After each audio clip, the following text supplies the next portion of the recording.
Fala aí galera, aqui é o professor Thomas Lins e eu tô com mais um vídeo para vocês. Muito bacana, viu?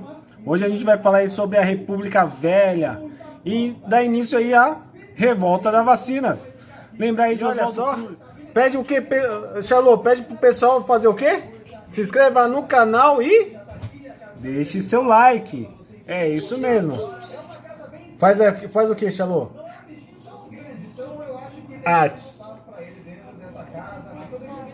É isso aí, ative o sininho para as próximas notificações. E vamos lá falar sobre República Velha, revolta das vacinas. Não perca esse vídeo. Valeu! Fala aí galera, um bom dia, uma boa tarde, uma boa noite para vocês. Isso mesmo, como a Charlot falou, já se inscreva no canal, ative o sininho para as próximas notificações e bora pro vídeo. Hoje falando sobre República Velha. Lembrando aí a proclamação da República que ocorreu em 1889. Na questão da história do Brasil, a gente falou do golpe republicano ou golpe de 1889. Além disso, né, a modernização no Brasil, né, pensando no seguinte, a organização jurídica, política, típica do Estado capitalista, né, pessoal? Lembrando que nesse período, a gente pode falar que foi o golpe de Estado político-militar que ocorreu em 15 de novembro de 1889, que instaurou a forma republicana presidencialista de governo no Brasil. Olha que bacana. Mas lembrando também, pessoal, que a República Velha era uma grande questão, né? Devido ao que, professor? A partir da proclamação da República em 1889, o Estado brasileiro é consolidado, o cenário sanitarista é caótico e os estudiosos associam as doenças como a principal responsável pelo não desenvolvimento da nação. Porém, pessoal, naquela República Velha, o quadro sanitário era caótico, sem modelo sanitário, cidade à mercê das epidemias. Além disso, das doenças transmissíveis, grandes epidemias e doenças, pestilências, que infelizmente levou muitas pessoas naquela época. Mas também, pessoal, a gente não pode esquecer que as doenças transmissíveis, as grandes epidemias, as doenças pestilências, foram frutos das imigrações, migrações, formação de aglomeração, falta de saneamento básico naquela época. Lembrando que essas doenças foram simplesmente a febre amarela, tuberculose, varíola, sífilis, entre outras endemias. Porém, pessoal, ainda o modelo de produção no Brasil ainda era, né, a questão agrário-exportador, com foco nas lavouras de café, onde as oligarquias, né, mineiras e paulistas detinham poder político naquela época, né, por força da influência econômica. Mas esse termo aí, irei falar posteriormente, um pouquinho mais na frente do vídeo, vocês vão identificar na questão histórica as oligarquias políticas. Naquela época que era a política café com leite, né? Minas e São Paulo, mas daqui a pouco a gente fala sobre isso. Porém, pessoal, o foco principal naquela época era a questão das endemias, epidemias locais, né?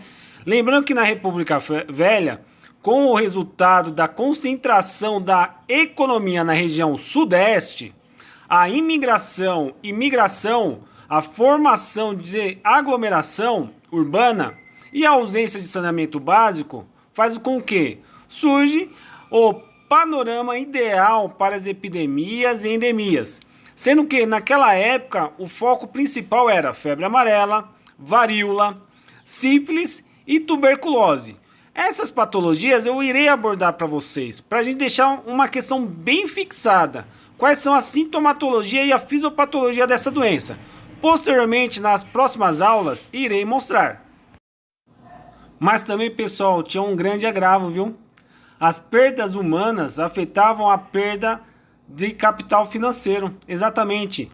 Como eu não tinha saneamento básico, como eu não tinha questão de saúde, eu acabava perdendo muita mão de obra. E as ações de saúde eram direcionadas para garantir a exportação e retenção de mão de obras. E o cenário saúde era caracterizado pela alta incidência de doenças transmissíveis e as endemias. Então, para vocês observarem, aí em cima na figura eu tenho tuberculose, febre amarela, sífilis e varíola. Mas essa aula está separada para vocês, por isso que eu peço, curte, compartilhe esse vídeo e se inscreva no canal e ative o sininho para as próximas notificações. É de extrema importância. Bora lá e vamos continuar essa aula. Mas pessoal, em 1904, Oswaldo Cruz assume o desafio de erradicar a epidemia de febre amarela na capital da República. Lembra que eu falei para vocês? A capital naquela época era o Rio de Janeiro. Propõe uma reforma na organização sanitária. Uma das ações mais marcantes e cobradas nos certames é a revolta da vacina, pessoal, desencadeada pela obrigatoriedade da vacina contra a varíola. Olha só, surge aí praticamente a política nacional de imunização. Vamos vacinar que as doenças vão embora. Era esse o pensamento. E pessoal, vamos deixar essa história bem fixada, porque os fatos importantes naquela época: Oswaldo Cruz nomeado diretor do Departamento Federal de Saúde Pública, olha só que bacana, com um grande objetivo, do qual, professor? De erradicar a febre amarela no Rio. Mas o modelo que ele seguiu foi a questão de campanhista, com a visão militar. E com isso, a vacinação obrigatória contra a varíola, onde chega o quê? A revolta das vacinas. Mas olha só, que bacana. Daqui a pouco falo mais. E aí galera, tá gostando desse vídeo? Então não perca tempo, se inscreva no canal, ative o sininho para as próximas notificações e vem comigo. Tática de enfermagem, para você que quer concurso público e processo seletivo. Vamos lá? Agora chegou o momento da gente entender o conceito histórico naquela época. Presta atenção nesse vídeo, já curte, já compartilha e vamos estudar. Valeu! A República da Espada.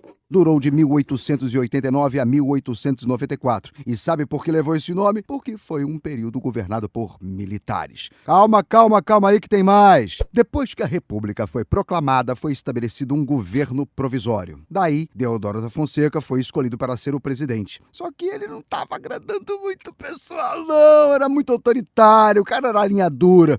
Aí os políticos ficaram meio pistola e decidiram aprovar uma nova Constituição. Assim surgiu a Constituição de 1891, que buscava estabelecer de vez no país a república seguindo o sistema presidencialista. E eu vou te dar um resuminho dos pontos mais importantes dessa Constituição. 1. O federalismo, que era o estabelecimento de uma relativa e limitada autonomia para os estados. 2. A divisão dos poderes entre executivo, legislativo e judiciário. 3. O voto era somente para homens maiores de 21 anos e alfabetizados. E era aberto. Ainda falando dessa parada aí da espada, é bom lembrar que esse período foi marcado por uma forte crise econômica. Isso porque o ministro da Fazenda, Rui Barbosa, também conhecido como o Coco da Bahia, estabeleceu a política de encilhamento. Mas o que era essa coisa de encilha, não sei das quantas, professor? Encilhamento, aluno. Eu te explico agora. Esse Rui Barbosa aí, não confunda com a ruiva da televisão. Permitiu que bancos privados emitissem papel moeda e facilitou o acesso ao crédito como forma de impulsionar a economia. Você bem pode imaginar que deu tudo errado, né? A economia brasileira enfrentou desvalorização da moeda, aumento na especulação financeira e aumento da inflação. Estamos entendidos até aqui? Então vamos para a República Oligárquica. Essa segunda fase aconteceu de 1894 até 1930. Nesse primeiro ano foi eleito o primeiríssimo presidente civil. Lembra que antes eram só militares? Pois é, o nome dele era Prudente de Moraes. A segunda fase da República foi marcada por um bota-casaco, tira-casaco entre São Paulo e Minas Gerais. Mas sem spoiler, um pouquinho mais pra frente eu te explico o que é isso. Primeiro vou trazer informação para vocês, minhas sopinhas de abóbora. Oligarquia vem do grego e significa governo de poucos. Lembra que falei agora há pouco sobre um revezamento? Nesse período, o cenário político era dominado pelas oligarquias rurais. Ou seja, os mais tops proprietários de terra, gente poderosíssima. Em geral, os presidentes eleitos eram do Partido Republicano Paulista, o PRP, e do Partido Republicano Mineiro, o PRM. Para isso acontecer, ocorriam acordos e práticas de manipulação do processo eleitoral, o que era facilitado pelo fato do voto ser aberto. Esse troca-troca era chamado de política do café com leite, fazendo referência às maiores riquezas geradas por esses dois estados. Sabe toda essa manipulação do processo eleitoral que eu falei? Aconteciam de duas maneiras. Vamos começar pela política dos governadores. Esse sistema foi colocado em prática pelo presidente Campos Salles e consistia na troca de favores políticos entre o presidente da República e os governadores dos estados. Mas que troca de favores são essas, professor? Eu te explico, meu guerreirinho. O presidente não interferia nas questões estaduais e, em troca, os governadores davam apoio político ao Executivo Federal. Sacou? Ainda não? Relaxa, eu te explico mais. Neste acordo político, os governadores não faziam oposição ao governo federal. Nas eleições, vários recursos legais e até ilegais aconteciam para eleger senadores e deputados que iriam apoiar o presidente. E mais uma coisa, dentro de todo esse esquema existiam os grandes proprietários rurais. Adivinha? Os coronéis. Esses caras tinham total poder sobre a população local. Eram eles que manipulavam as votações. Daí que veio o nome coronelismo, aquele que você lê muito nos livros de história. Agora você me pergunta, na política dos governadores existia toda uma troca de favores, mas e no coronelismo? O lance que funcionava era o voto de cabresto. Acontecia principalmente por meio da repressão que o povo sofria, já que dependia economicamente dos coronéis. Como o voto era aberto, os chefes poderiam impor o voto a determinados candidatos, ameaçando aqueles que não cumprissem suas ordens. É claro que essas atitudes tinham consequências. A sociedade era desigual e excludente. Isso causou revolta na população. Daí surgiram movimentos sociais na Primeira República. Vamos começar então com os urbanos. A revolta da vacina foi a primeira. Aconteceu no Rio de Janeiro em 1904, em meio às reformas urbanas e sanitárias realizadas por Pereira Passos, prefeito daquela época. O pessoal estava meio bolado com o que esse cara estava fazendo, desalojando milhares de pessoas de suas habitações do centro da cidade, os chamados cortiços, para o alargamento das avenidas e construção de praças e também declarando a vacinação obrigatória contra epidemias que assolavam a cidade, como, por exemplo, a febre amarela. Acho que agora vocês pegaram de onde veio o nome dessa revolta, né? A revolta da vacina. E temos mais um movimento urbano, a revolta da também no Rio de Janeiro, alguns anos depois, em 1910. O principal motivo de insatisfação eram os castigos corporais sofridos pelos marinheiros de baixa patente. E os manifestantes tinham um líder, João Cândido, conhecido como Almirante Negro. As suas principais reivindicações, além do fim dos castigos, eram melhorias na alimentação dos marinheiros e a anistia, perdão, para todos que participaram da revolta. O movimento, no entanto, foi reprimido duramente pelas forças governamentais. Vamos lá, minha gente! Conflito rural aí! Durante 1893 e 1897, lá no Nordeste brasileiro, aconteceu a Guerra de Canudos. A situação daquela região era muito precária. Fome, miséria, seca e violência. Isso fez com que Antônio Conselheiro tomasse frente dessa revolta, dizendo que ele era um enviado de Deus, que acabaria com os problemas da região, como a desigualdade. Além disso, o líder também dizia que iria combater os ditos pecados republicanos, como o casamento civil e a cobrança de impostos. O discurso de Conselheiro era extremamente forte e fez com que milhares de cidadãos o seguissem, formando assim o povoado de Canudos. A revolta tomou grandes proporções e as forças republicanas interviram, tornando então a coisa toda num grande massacre. Para fechar essa parte dos movimentos sociais, vamos falar agora do último, a Guerra do Contestado. Esta aconteceu no sul do país, entre as fronteiras do Paraná e Santa Catarina, entre 1912 e 1917. E você sabe, né? Esse negócio de fronteira é meio complicado. Foi justamente isso que motivou a guerra. O conflito sociopolítico foi causado pela disputa desses territórios, e é por isso que recebe o nome de Contestado. Tudo começou com a construção de uma estrada de ferro que ligaria São Paulo ao Rio Grande do Sul. Só que isso não foi nada bom para o povo. Muitas pessoas ficaram em condições péssimas de vida. Isso porque famílias foram despejadas de suas terras para a construção da rodovia. Mas nada disso importava. O que valia mesmo eram os interesses dos coronéis, a empresa norte-americana, a tal da Brazil Railway Company. Dentro deste contexto surgiu José Maria de Santo Agostinho. E esse cara era o cara, era um monge peregrino que ficou mexido com a situação dos camponeses. Assim ele ganhou fama e ganhou seguidores também. Isso tudo metendo pau no governo republicano. É claro que isso não agradou nada aos poderosos da época, não é? Então eles decidiram enviar suas tropas com o objetivo de desmanchar a comunidade e obrigar a retirada dos camponeses. Como vocês viram, a Primeira República não foi lá essas mil maravilhas, não é? Mas calma aí que tem mais treta ainda que ainda vai rolar, meu povo. Pera lá, não acabou não. A segunda e última fase, a oligárquica, estava se esgotando, o que gerou uma crise da Primeira República. Um dos grandes opositores desse cenário foram jovens oficiais denominados de tenentes, que lutavam contra o regime oligárquico e o fim das fraudes no processo eleitoral, com a implantação do voto secreto. Esse movimento ficou conhecido como tenentismo. Vocês lembram da tal quebra da Bolsa de Nova York que aconteceu lá em 1929? Uma tal de crise de 29, né, professor? Tu arrasa, garota, ele é bom, é isso mesmo. Ela afetou diretamente a crise que vivíamos aqui na época da Primeira República, já que os Estados Unidos, sendo o principal comprador do nosso café, enfraqueceu as elites brasileiras.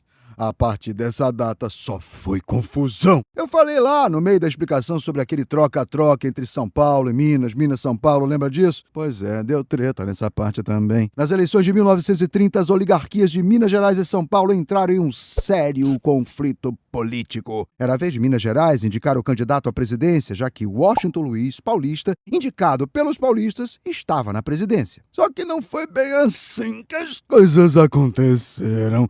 Os paulistas apresentaram a candidatura de Júlio Prestes. Bem pistolas, muitos políticos mineiros apoiaram o candidato de oposição da Aliança Liberal, o gaúcho Getúlio Vargas. Mesmo depois de ter rompido o acordo com Minas, Júlio Prestes, apoiado pela elite de São Paulo, venceu as eleições. E eu preciso dizer que houve muita especulação de fraude. Tanto é que Getúlio Vargas e os políticos do Rio Grande do Sul, Minas Gerais e Paraíba ficaram muito insatisfeitos. Esse ano foi muito louco, mais louco que o programa do João Kleber. Em julho, o candidato à vice-presidência de Getúlio Vargas, o paraibano João Pessoa, foi assassinado. Esse acontecimento gerou muita revolta em muitas regiões e conflitos, principalmente entre partidários da Aliança Liberal e defensores do governo federal vigente. O então presidente Washington Luiz também ficou abaladíssimo. A batata estava assando para ele, mas o cara não queria renunciar. Então militares do Exército e da Marinha depuseram o presidente e instalaram uma junta militar que em seguida transferiu o poder para Getúlio Vargas por meio de um golpe. O golpe em 1930. Fim da nossa República Velha! Quanta coisa, hein? E aí, curtiu? Diz que sim, vai, diz que sim. Tá gostando, pessoal? Então presta atenção, fica atento e as dicas para a prova, né? Esse período, a República Velha aconteceu entre 1889 e 1930. O modelo sanitarista e campanhista começa a ganhar força por conta das ações desencadeadas por Oswaldo Cruz. E a revolta da vacina foi desencadeada pela obrigatoriedade da vacina contra varíola, imposta pela Lei 1261 de 31 de outubro de 1904. Fique atento com essas dicas, pessoal. E mesmo, pessoal, com o uso do poder de polícia em medidas drásticas, Oswaldo Cruz consegue sim, pessoal, erradicar tanto a epidemia de febre amarela quanto a epidemia de varíola na capital da República. A capital que naquela época era o Rio de Janeiro. Valeu e até a próxima aula. Conto com vocês.